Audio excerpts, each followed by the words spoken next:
의학 트럼프 뒤것이라. 러시아 우크라이나 점령, 이게 사실일까요? 아직은 사실이 아닙니다. 그러나 시간을 두고 보면 사실일 가능성이 굉장히 많습니다.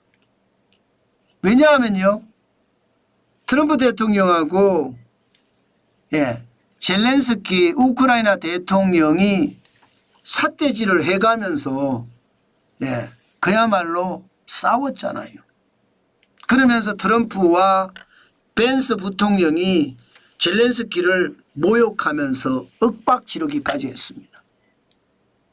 그리고 나서 말입니다, 딱 4월 만에 트럼프 대통령이 우리 우크라이나 지원 안 하겠어, 잠시 중단하겠어, 이렇게 발표를 했습니다. 이렇게 잠시 중단하겠다고 발표를 하면 우크라이나는 과연 앞으로 얼마나 버틸 수 있을까요? 러시아와 전쟁에서 이게 제대로 버티지 못할 수도 있다, 이런 얘기가 나옵니다. 실질적으로 왜 그런 얘기가 나오느냐. 지금 2022년이에요. 1월 24일 날 전쟁이 터진 날입니다. 그때부터 2024년 12월 31일까지 우크라이나 지원 상황을 보면 미국이 1,141억 5천만 유로입니다. 전체 지원 금액의 43.6%나 차지합니다. 유럽연합은요, 전체 국가들 전체가 1,131억 4천만 유로입니다. 42.3%예요. 영국은요 148억 1천만 유로, 5.5%에 해당됩니다. 기타 나라들 우리나라도 있을 거고 일본도 있을 거고 다른 나라들 많을 거 아니에요. 여기는 250억 7천만 유로, 9.4%입니다. 여기서 보시면 단연 말입니다, 미국이 우크라이나에 대한 지원 엄청나게 했습니다. 그만큼 말입니다, 지원 규모가 많았다는 뜻이에요. 자, 이거 지원 안 하면 어떻게 될까요? 당장 1,141억 5천만 유로를 계속 지원을 해왔는데 지금까지 이것을 앞으로 지원 안 하면 무슨 일이 벌어질까요? 아마도 지금 우크라이나가 계속 버틸 수 있을 것인가, 거기에 대한 우려감이 굉장히 커집니다. 보시는 것처럼 러시아는요, 크림반도를 비롯해서 남부에 3개 주를 장악하고 있습니다. 그리고 우크라이나는 쿠르스크의 일부를 장악하고 있고요. 이것을 생각을 하면 지금 우크라이나가 무너지는 것은 시간 문제다, 이런 얘기까지 나온다는 것은 그만큼 지원이 안 따라주면 그렇게 된다는 거예요. 전장이 굉장히 넓죠. 남부 전체 지역이니까 전장이 굉장히 넓습니다.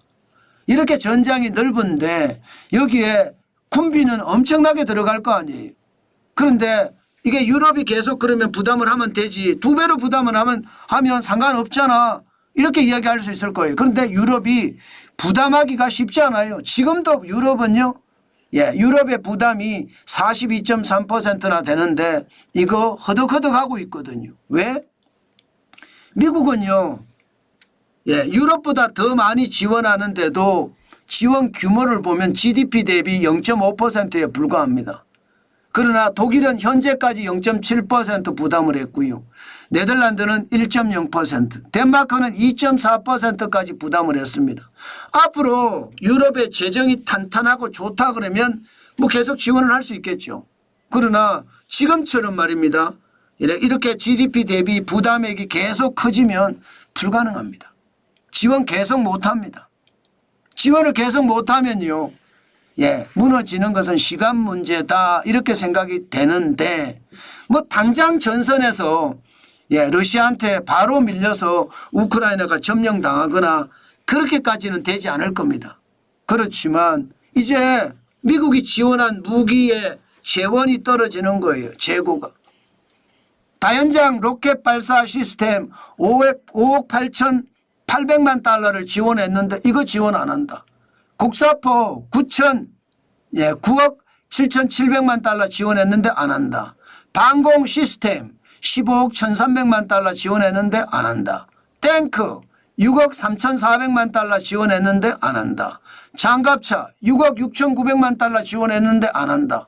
이렇게 되면 여러분 이제 장갑차에 남아있는 거 기름 쓰고 장비가 고장나면 부품을 공수해야 되는데 쉽지 않죠. 탱크에 포탄이 떨어지면요. 비행기에 포탄이 떨어지면요. 국사포에 포탄이 떨어지면 어떻게 될까요? 다연장 로켓에 로켓이 빠지면 아무리 장비가 있어도 의미가 없습니다. 그러니까 세계에서는요. 이거 시간 문제다. 시간 문제다. 얼마나 걸릴 거냐. 미국이 아예 전면 지원을 하지 않을 경우 3개월 안에 러시아는 우크라이나를 점령하지 않겠느냐 이렇게 지금 예측하고 있습니다. 3개월 안에. 그렇게 되면 여러분 우크라이나는 진짜 충격적인 상황이 되겠죠. 문제는 우크라이나가 점령당하고 나면 그 다음은 괜찮을까요? 폴란드는 괜찮을까요? 몰도바는 괜찮을까요? 불가리아는 괜찮을까요? 계속 과거에 말입니다. 소련을 만들었을 때처럼 계속 밀고 가겠죠. 그러면 유럽의 코앞까지 밀고 갈 겁니다. 이러니 말입니다. 시장에서는요. 트럼프 대통령의 우크라이나에 대한 지원을 멈춘 게 이게 결국은 우크라이나가 최악의 시나리오를 쓸 수도 있겠구나. 그런 이야기를 하고 있습니다. 해법은 찾아야 되겠죠. 해법은 찾아야 되겠지만 해법을 찾기가 만만치 않아요. 지금 미국은요. 젤렌스키 대통령 퇴진해라 이거예요. 퇴진해라. 퇴진하면 협상의 어떤 이야기를 물꼬를 터주겠다. 이런 이야기거든요. 참 이것을 보니까 강대국의 논리 진짜 무섭죠. 6.25 전쟁을 치른 대한민국 입장에서도 이번 우크라이나 러시아 사태를 보고 젤렌스키 사태를 보니까 무섭지 않나요? 아마 저는 트럼프 대통령의 어떤 움직임 앞으로도 우리는 유심히 봐야 돼요. 우크라이나가 군비 지원을 안 한다 이것도 문제지만 대한민국의 주한미군에 대한 군비에 대한 이야기도 또 나올 겁니다. 그렇게 되면 대한민국도 사실상 두 동강이 나져 있는 나라잖아요. 북한에는 김정은이가 난리를 치고 있고요. 남한은 한 나라 같지만 이거 분열이 돼서 계속 치고받고 싸우고 있거든요. 심지어 국민들이 나라를 걱정할 정도까지 가 있으니까요. 어떤 분들은 국군이 다 했다 그런 말까지 할 정도입니다.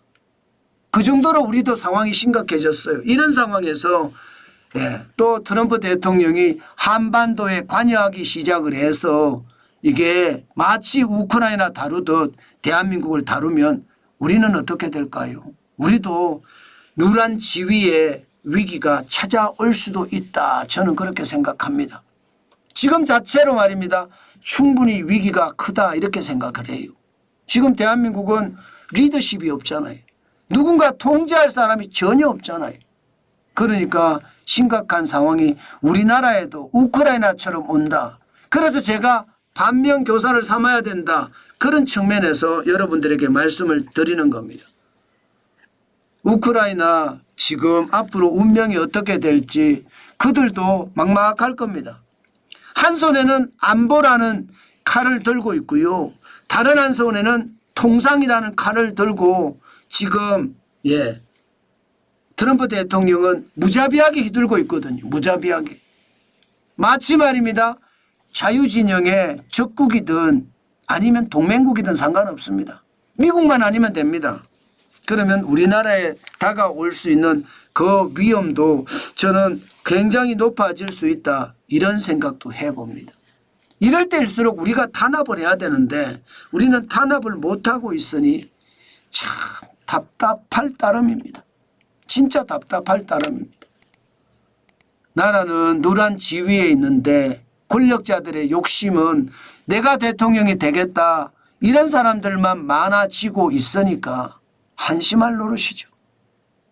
저도 유튜브를 하는 사람으로 참 걱정이 많습니다.